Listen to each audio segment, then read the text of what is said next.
Amir, hein, bien sûr, pour cette invitation. Merci à tous les collègues de m'accueillir dans votre groupe.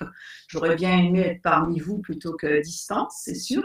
Merci au public aussi d'être là. Je crois que j'ai vu quelques personnes, peut-être la famille, les parents de Tahar, pour qui c'est le grand jour. Alors, Tahar, j'ai envoyé à votre directeur de thèse un rapport que vous aurez peut-être l'occasion de lire. J'ai combien de temps, Mokram, pour échanger avec Tahar? C'est le délai officiel.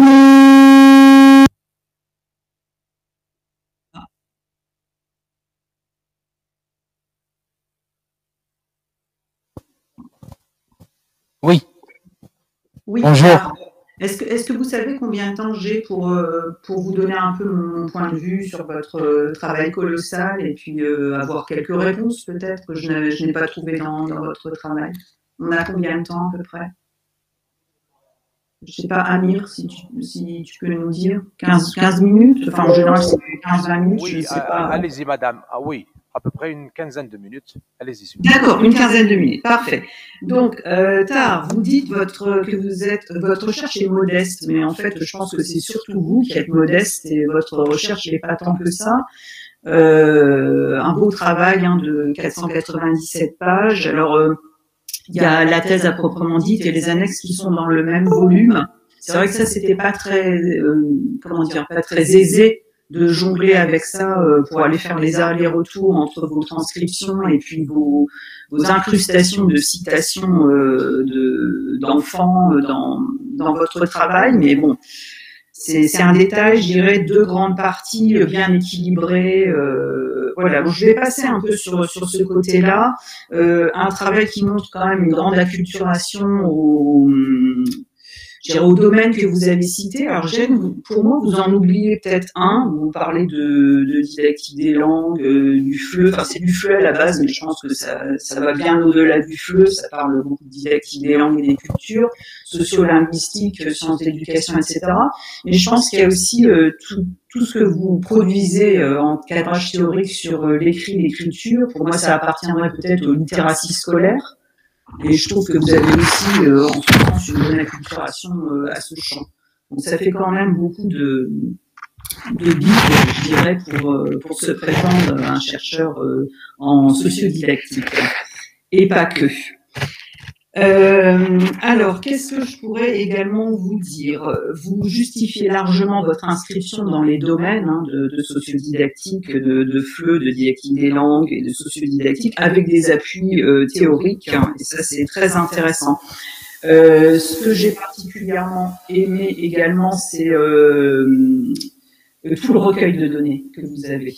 On voit vraiment que c'est une recherche de terrain, avec le terrain. Vous ne niez pas votre relation amicale à l'enseignant avec lequel vous travaillez. Et en ce sens, j'aurais peut-être aimé, je m'attendais peut-être à un portrait un peu, ces types, les portraits sociologiques à la Bernard Lahire sur les personnes, les partenaires de recherche sur qui on compte et dont on a vraiment besoin pour produire nos connaissances. Voilà, on n'en sait peut-être pas assez sur cette personne qui a semblé avoir participé pleinement à votre recherche. Je vais égrener quelque chose comme ça, vous répondrez à ce que vous voulez. Alors, ce que je souhaite souligner, et ça vraiment pour lire quand même quelques thèses, je peux dire que votre travail, enfin, j'ai vraiment apprécié le côté très soigné de votre travail, rédigé dans une langue parfaite, soignée, fluide, claire, non jargonneuse, ce qui est quand même une grande qualité. C'est pas parce qu'on est chercheur qu'on doit jargonner. Ça, vous l'avez bien compris. Votre texte présente aussi une grande cohérence, une grande structuration, assez classique cependant, mais bon, c'est très guidant. Je trouve que vous avez porté une attention particulière à votre lectorat, votre jury, parce qu'il y a beaucoup de tableaux, mais qui servent à quelque chose. Tous ces tableaux synthétiques, vous avez quand même beaucoup de données, et tous ces tableaux qui viennent de temps en temps ponctuer l'écrit. Enfin, en tout cas, j'ai trouvé que c'était une aide formidable. Il y a également tous les tours de parole que vous indiquez à chaque fois que vous analysez les choses, vous reprenez les tours de parole dans vos analyses, issues donc des échanges que vous citez. Donc ça, j'ai trouvé ça extrêmement bien. Je dirais que c'est une écriture remarquablement pédagogique et très guidante. Vous annoncez les plans, vous faites des propositions pour synthétiser les idées principales, vous annoncez la suite, vous synthétisez ce que vous venez de dire. C'est vraiment très, très facile à lire. Alors, le début de thèse est très intéressant aussi pour quelqu'un qui ne connaît pas le contexte, et j'ai trouvé que c'était très immersif. Et les photos dans les annexes permettent aussi doublement, je dirais, cette immersion.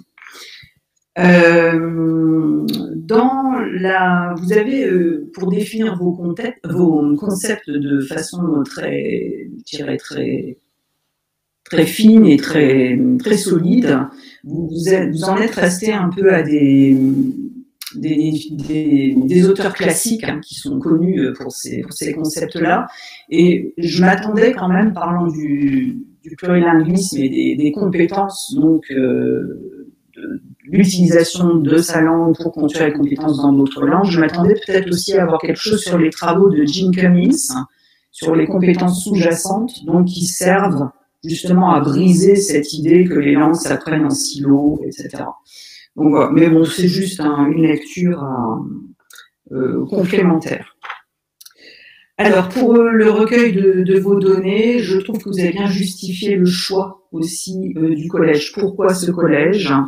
Et vous expliquez aussi votre implication en tant qu'enseignant dans ce collège. Et pour moi, du coup, ce qui a un petit peu manqué, c'est peut-être des théories, des références sur des théories de la subjectivité, du fait que vous êtes quand même très impliqué, très engagé également dans ces questions-là, puisque je suppose que vos résultats peuvent également servir de piste à construire après des apprêts didactiques pour la classe, pour vous-même, je suppose, et peut-être pour d'autres, je l'espère beaucoup.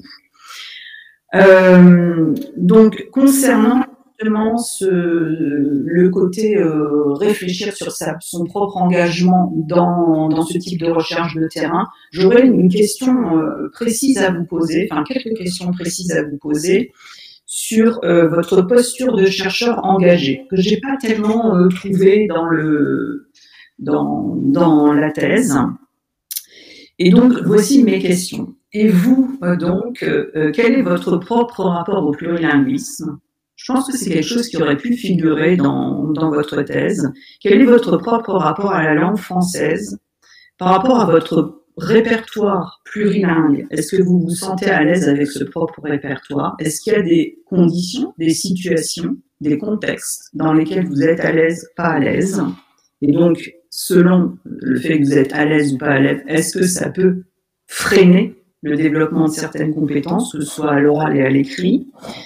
Quelles étaient vos propres représentations avant votre travail doctoral sur la contribution de la langue première à la construction de connaissances dans une langue d'apprentissage, une langue étrangère, comme l'est le français dans le collège où vous avez fait votre recherche? Et est-ce que ces représentations ont bougé à la suite de votre travail doctoral? Et puis, enfin, quelque chose qui me tient à cœur, et je vous l'ai déjà dit par rapport au profil de l'enseignant qui a participé à votre recherche, comment est-ce que vous avez pris soin de la relation à votre partenaire de recherche, qui est également un ami, donc ça peut être parfois pas si simple à gérer, et comment vous avez pris soin aussi de la relation aux élèves qui étaient finalement aussi vos partenaires de recherche. Donc ça serait une question que j'aimerais à laquelle vous répondiez. Et puis après, pour faire vite, que vous ayez encore du temps, bon, j'ai apprécié tous vos résultats, enfin c'était très dense, mais en même temps très structuré. Pareil, ça apporte beaucoup de choses.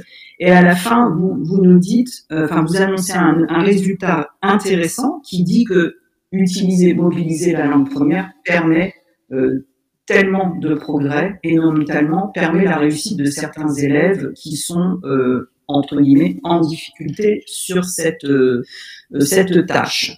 Alors j'ai envie de vous demander, alors comment ça se fait que cette stratégie d'utilisation de la langue première au service des langues d'apprentissage est encore si peu mise en œuvre à l'école?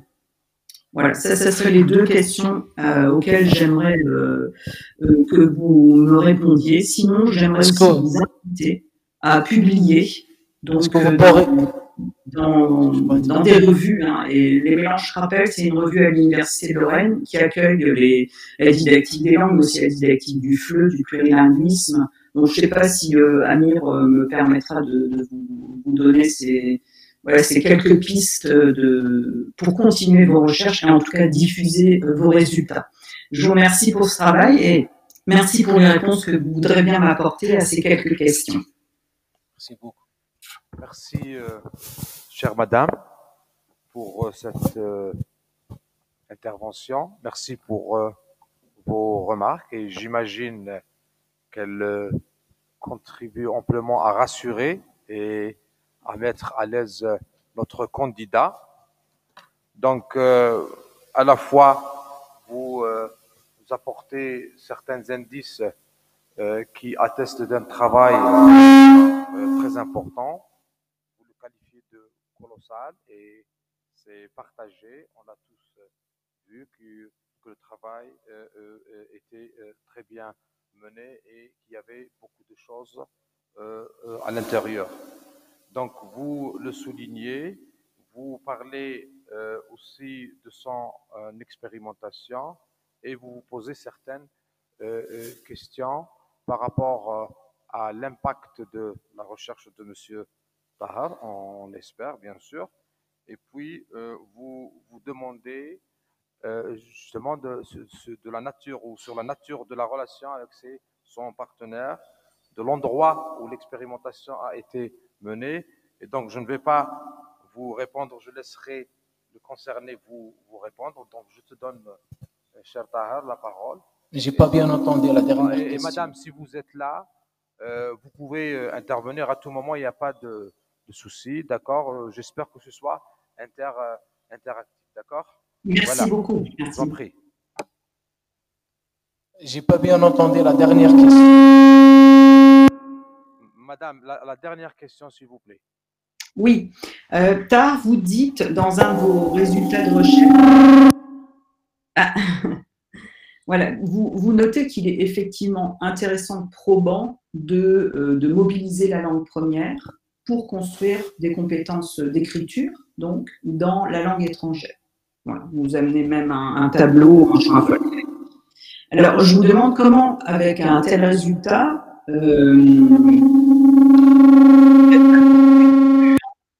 voilà, qui ne date pas d'aujourd'hui non plus, qui a déjà été montré dans d'autres aires géographiques, dans d'autres sphères, etc. D'après vous, comment ça se fait que ce soit aussi peu mis en œuvre, mis à l'épreuve de la classe, cette stratégie? D'après vous, voilà. Et la première, c'est sur votre posture de chercheur, vos représentations, votre propre rapport au plurilinguisme, à la langue française, à l'écriture, etc. Oui. Tahar, tu essaies de répondre dans le... La dernière question, on ne l'a pas saisie parce qu'on a les aléas du direct, donc on a des soucis techniques, chère madame. Donc, on demande à Tahar d'essayer de répondre dans la mesure du possible et essaye, d'accord? Tu fais des efforts. Donc, la relation à la langue française, au répertoire, donc, essaye à l'impact. Quel impact attendez-vous après cette recherche, d'accord? Et donc, essayez, tant bien que mal, parce qu'on est tous un petit peu brouillés.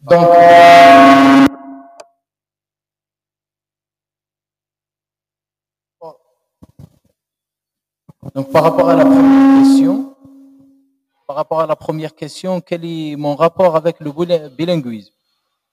Donc, je suis très favorable au bilinguisme, voire le plurilinguisme, parce que je suis déjà un locuteur plurilingue qui circule entre plusieurs langues, l'arabe algérien qui est ma langue maternelle, l'arabe standard que j'ai apprise à l'école, et même la langue française que j'ai apprise aussi à l'école parce que je fais partie d'une famille où personne ne parle la langue française. Et même dans le village où j'habite, l'usage du français est très minoritaire. Mais j'ai quand même fait de mon mieux pour pouvoir apprendre cette langue à travers mon accès à l'école et maintenant à travers l'accès à l'université où j'ai fait des lectures depuis mon parcours de licence, de master et maintenant de doctorat, où j'ai fait plusieurs lectures. Donc, mon rapport avec le plurilinguisme, c'est un rapport très favorable. Avec le français, il est aussi très favorable parce que c'est une langue qui permet de s'épanouir, de voyager, de progresser socialement, ainsi de suite. Par rapport à ma représentation, quelle est votre représentation par rapport à quoi?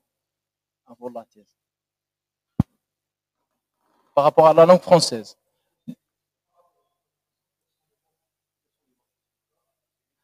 Oui, En fait, en ce qui concerne mes représentations envers la langue française, elles sont très positives.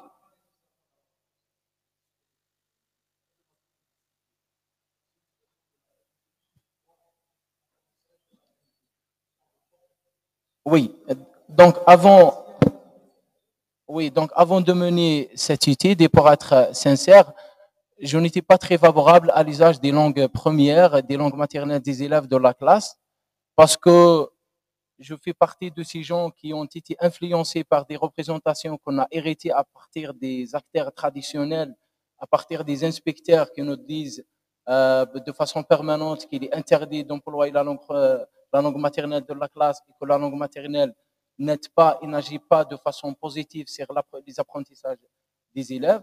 Mais à partir des moments où j'ai passé mon premier concours à Blida qui a été organisé par M. Hakim Mengelet et j'ai fait mes premières lectures dans le domaine sociodidactique, j'ai commencé à changer mon regard et ma vision par rapport aux langues premières. Et maintenant, je vois que les langues premières sont très utiles parce qu'il faut démarrer à partir de quelque chose que connaît l'élève. Parce que quand on parle en français, c'est comme on est en train de dire à l'élève que ce que vous avez appris avant l'école ou bien ce que vous possédez comme ressources langagières avant l'école est complètement inutile. Donc, dans la classe, le bon enseignant, c'est celui qui essaye de créer, face à la diversité qui règne dans la classe, il essaye de trouver une sorte de cohérence entre les pratiques langagières sociales que pratique l'élève dans la maison, dans la famille, ainsi de suite, ou bien dans la société en général, et les langues de l'école, à savoir le français ou bien l'arabe standard, pour notre contexte algérien. Concernant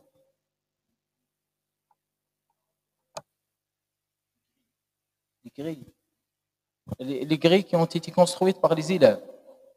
Donc, concernant les grilles, nous avons procédé à partir des propos qui ont été avancés par un grand chercheur qui travaille sur l'évaluation. Il s'appelle Maurice Mas. Il fait partie de l'INRP dirigé par Hélène Romion. Il dit, dans une citation, les critères d'évaluation qui n'ont pas été construits par les élèves ne servent à rien. Donc, on a essayé de donner le mot à l'élève qui est considéré dans les approches actuelles, la perspective actionnelle ou bien la didactique du plurilinguisme, ainsi de suite. Il est considéré comme l'acteur de son propre apprentissage. Donc, il faut que cet élève-là soit actif. Donc, on a essayé de donner le mot à cet élève-là pour qu'il construise les critères d'évaluation. Et après, quand il construit quelque chose et quand il fait quelque chose qu'il connaît déjà, donc il peut évaluer son écrit parce qu'on a construit ces critères de leur langue. Et les critères ont été décidés par eux avec l'aide et l'orientation de l'enseignant. Donc, cher Tahar, donc le débat continue, hein, d'accord? Nous aurons le temps de rebondir sur certains points si, si ça vous dit, y compris Madame Véronique, elle est là et on est là. Donc, sans trop tarder, nous allons passer à nos invités, d'accord? Et puis, comme je viens de le dire, il nous est tous possible de revenir, d'accord? Est-ce que, Amir, est-ce que tu par les experts et puis, d'accord. Alors, qui d'entre vous aimerait se lancer? Allez. Sans tarder, je passe la parole à notre collègue et ami Ait Jida de l'université de Schleff, d'accord? Et comme je viens de le dire, restez là et il est possible de revenir à chaque moment. Alors, à vous la parole, chers collègues.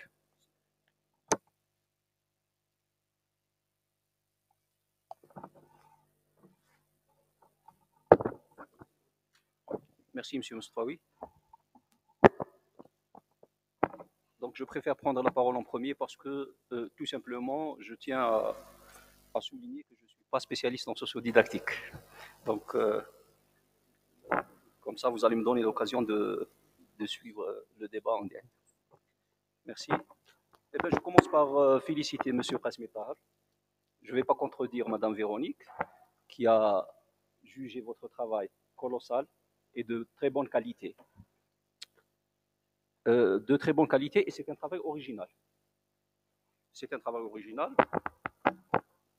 Bon, vous savez très bien qu'il y a pas mal de thèses, pas mal de travaux, pas mal de recherches doctorales qui s'inscrivent